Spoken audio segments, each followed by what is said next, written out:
오늘 내가 요망한 도적놈들을 소탕하여 종사를 평안하게 하겠다.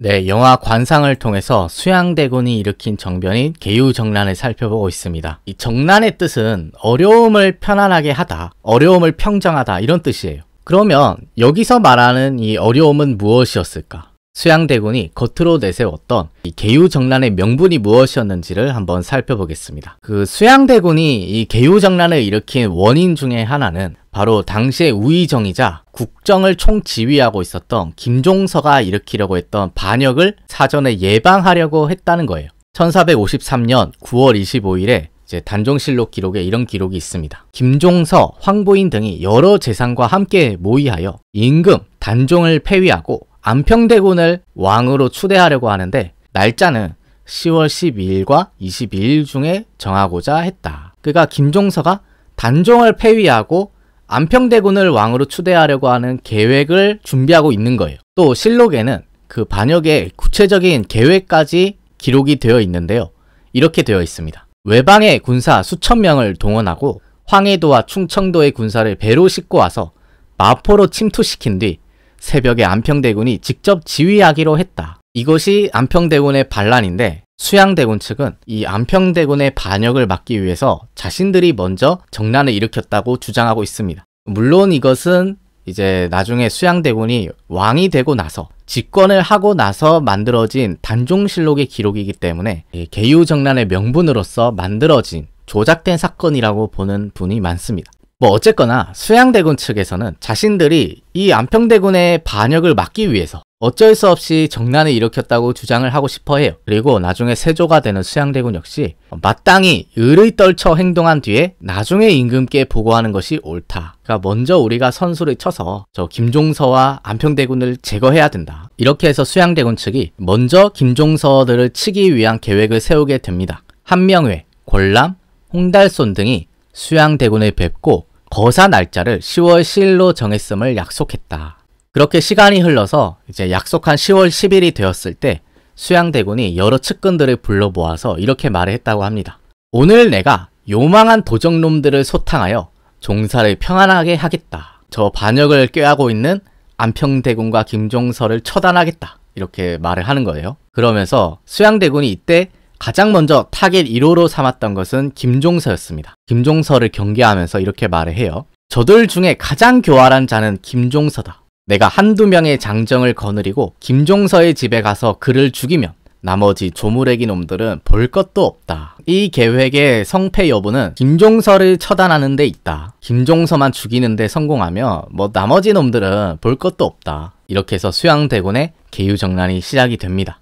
이날 수양대군은 먼저 자신과 평소에 교류를 해왔던 자기 휘하에 있던 무사들을 전부 불러 모아서 활 쏘기를 즐깁니다. 실록엔 이렇게 되어 있습니다. 수양대군이 무사들을 불러 후원에서 활을 쏘고 잔치를 베풀었다. 해가 저무니 수양대군이 무사들을 이끌고 송정으로 가서 말을 꺼냈다. 수양대군이 그 무사들을 불러 모은 뒤에 처음으로 이 계획을 밝히게 되는데요. 이렇게 말을 했다고 해요. 지금 간신 김종서 등이 국정을 농단하고 권력을 독점하여 백성들의 원망이 크다.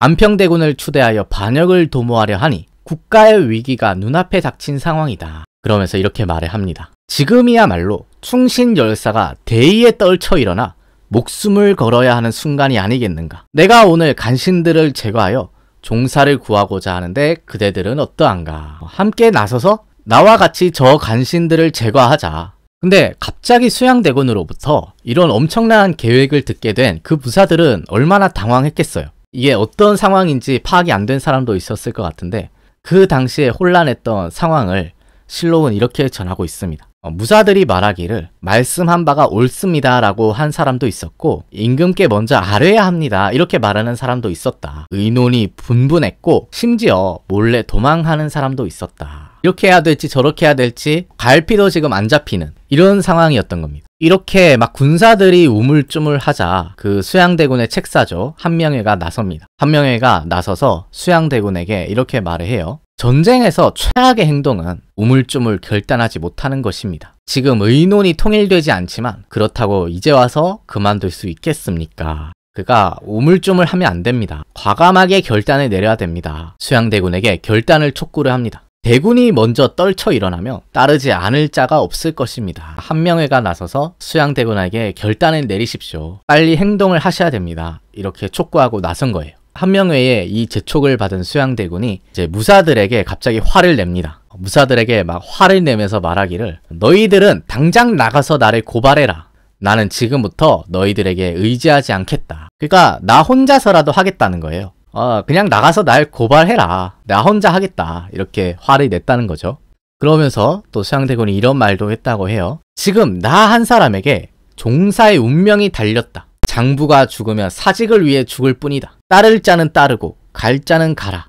너희들에게 강요는 하지 않겠다. 그러니까 날 따를 사람은 빨리 따라오고 갈 사람은 가라. 그 무사들이 막 우물쭈물 하니까 수양대군이 강하게 나간 거죠. 이렇게 수양대군이 먼저 앞장서서 나가는데요. 문을 나갈 때 수양대군의 아내가 수양대군에게 갑옷을 입혀줬다고 합니다. 그리고 수양대군이 그 속에다가 갑옷을 입고 사람 몇 사람을 데리고 김종서의 집으로 갔다고 해요.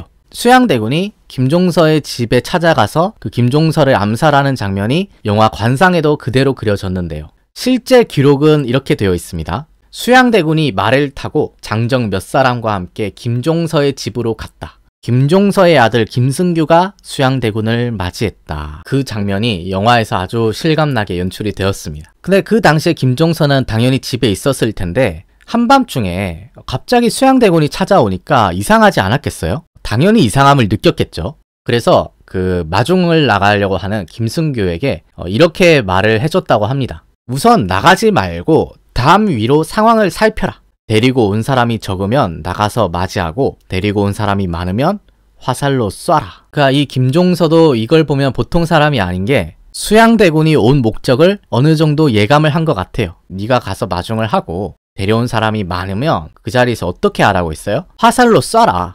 수양대군을 죽여라. 이렇게 말을 한 거거든요. 그렇게 해서 아들인 김승규가 그 아버지의 말대로 담장 위에서 수양대군의 상황을 살펴봅니다. 그리고 다시 아버지한테 와서 상황을 보고를 하는데요. 당시의 상황을 실록은 이렇게 전하고 있습니다. 엿보고 온 자가 데리고 온 자가 적다고 보고하니 김종서가 벽 사이에 칼을 감춰두고 나왔다. 수양대군과는 거리를 둔 채 앞으로 나서지 않고 집 안으로 들어오기를 청했다. 수양대군과는 거리를 적절하게 두고 있어요.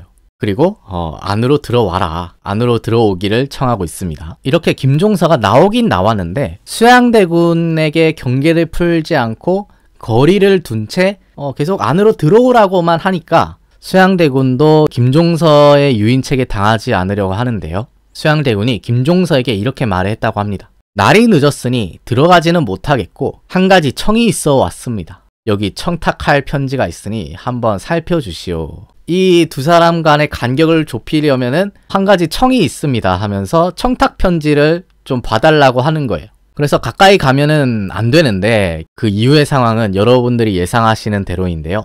김종서가 편지를 받아 달빛에 비춰보는 순간 수양대군이 신호를 했다. 장정이 곧장 철퇴로 김종서를 내리쳐 땅에 쓰러뜨렸다. 그 편지에 정신이 팔린 김종서를 철퇴로 내리쳐 쓰러뜨렸다는 겁니다. 근데 여기서 참 놀라운 반전이 일어나는데요. 사실 그 철퇴를 맞았을 때 김종서가 당연히 죽었을 거라고 생각이 드는데 그 기록들을 보면은 김종서가 완전히 죽지 않았다고 해요. 숨이 거의 끊어졌다가 다시 일어났다고 하고 있거든요. 이렇게 다시 깨어난 김종서는 급하게 피신하게 됩니다. 기록을 보면 상처를 싸매고 아들 김승벽의 처가에 숨었다고 해요. 근데 불행하게도 다음날 군사들이 김승벽의 집을 수색해서 김종서는 체포를 당하고 결국 죽음을 맞이하게 됩니다. 이렇게 김종서를 처단한 수양대군은 무사들을 동원해서 사람들의 출입을 철저하게 차단하고 이제 궁궐을 완전히 장악하게 됩니다. 수많은 병사들을 동원해서 주요한 골목들은 다 차단을 하고요.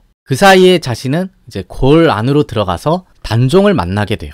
그리고 단종을 만나서 자신이 지금 정난을 일으킨 것에 대해서 이렇게 보고를 했다고 해요. 수양대군이 궁으로 들어가 단종에게 전하기를 김종서 안평대군이 나이 어린 임금을 만만히 여기고 종사를 위태롭게 하기에 부득이 김종서를 잡아 죽였습니다 하였다. 불과 하룻밤 만에 완전히 조선의 역사가 뒤바뀐 거예요. 훗날 세조가 되는 수양대군이 하루아침에 정권을 장악을 한 겁니다. 이렇게 한밤중에 궁을 장악한 수양대군은 자신에게 방해가 될 인물들을 처단하게 됩니다. 이게 그 유명한 한명회의 살생부 사건인데요. 영화에서도 묘사가 되었는데 기록을 한번 읽어보겠습니다. 조정에 여러 문무 대신들을 불렀다. 수양대군이 영을 내리기를 문으로 들어올 때 시종하는 사람을 떼어놓고 혼자 들어와라. 수양대군이 왜 대신들을 혼자 들어오게 했는지 아시겠죠? 좀 더 구체적인 기록이 연려실기술에 기록되어 있는데 읽어보겠습니다. 문을 세 겹으로 만들고 한명회가 살생부를 가지고 문의 안쪽에 자리 잡았다. 두 번째 문을 들어올 때 그 이름이 살생부에 실렸으면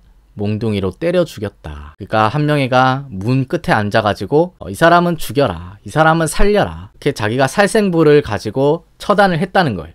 그리고 그 조정의 신료들 뿐만 아니라 가장 큰 라이벌이었던 안평대군도 죽음을 피할 수는 없었는데요. 안평대군 역시 체포가 되게 됩니다. 기록은 이렇게 되어 있어요. 군사 100명을 보내 안평대군을 체포하여 강화도에 압송했다. 수양대군이 손수 편지를 써서 안평대군에게 전했다. 네 죄가 커서 마땅히 죽여야 하지만 세종과 문종께서 너를 사랑하였으니 특별히 용서하여 죽이지는 않겠다. 이렇게 해서 자신의 정적이라고 할 수 있는 안평대군을 강화도에 유배를 보내는데요. 얼마 지나지 않아서 안평대군에게 사약을 내립니다. 자신의 정적들을 가차없이 죽이고 있는 거죠. 그리고 이때 한 가지 안타까운 것은 안평대군이 사실 글씨로 되게 유명한 사람이에요. 이 당시 수양대군이 그 안평대군 집에 있는 그 작품 컬렉션들을 모두 불태워버려라. 보지도 않고 다 소각시켜버렸다고 해요. 그래서 이 안평대군 컬렉션이 사라진 것에 대해서 굉장히 아쉬워하는 분들도 많아요. 이렇게 안평대군과 신료들 뿐만 아니라 사실 단종의 목숨도 풍전등화에 놓이게 되었는데요. 이때 단종의 나이가 13살입니다. 그날 밤에 수양대군과 단종이 만나서 이야기를 나누게 되는데 실록에는 나오지 않지만 연려실기술에는 단종이 수양대군을 만나자마자 숙부는 나를 살려주시오 이런 말을 했다고 합니다. 아마 단종은 처음에 수양대군이 자기를 죽이려고 반란을 일으킨 게 아닌가 이렇게 생각을 했나 봐요. 그래서 수양대군을 보자마자 나를 살려달라 이렇게 말을 했다는 거죠. 그 어린 조카인 단종의 말을 들은 수양대군은 어떻게 반응을 했을까요? 연려실기술에는 수양대군이 이렇게 말을 했다고 합니다. 그것은 그리 어렵지 않습니다. 널 살려주는 건 그리 어려운 일이 아니야. 제 말만 잘 따르면 살려줄게 이렇게 말을 하는 것 같죠. 이렇게 한밤중에 정난을 일으켜서 권력을 잡은 수양대군은 이제 사실상 조정의 모든 실권을 장악하게 되는데요. 수양대군이 정난 이후에 단종에게 이렇게 말을 했다고 해요. 임금의 중요한 일은 사람을 등용하는 것입니다. 전하께서 몸소 살핀 것이 아니라면 저희들이 추천하는 사람을 쓰는 것이 마땅할 것입니다. 한마디로 내 말 들어라. 내가 추천하는 사람을 쓰는 것이 마땅하다. 이렇게 단종에게 직접적으로 말을 했다는 거예요. 어쨌든 수양대군의 이 하루아침의 정난으로 인해서 단종은 그야말로 허수아비 임금이 됩니다. 사실상 아무런 실권이 없고 그냥 앉아만 있는 거예요. 그리고 조정에 있는 모든 실권을 다 수양대군에게 위임시킵니다.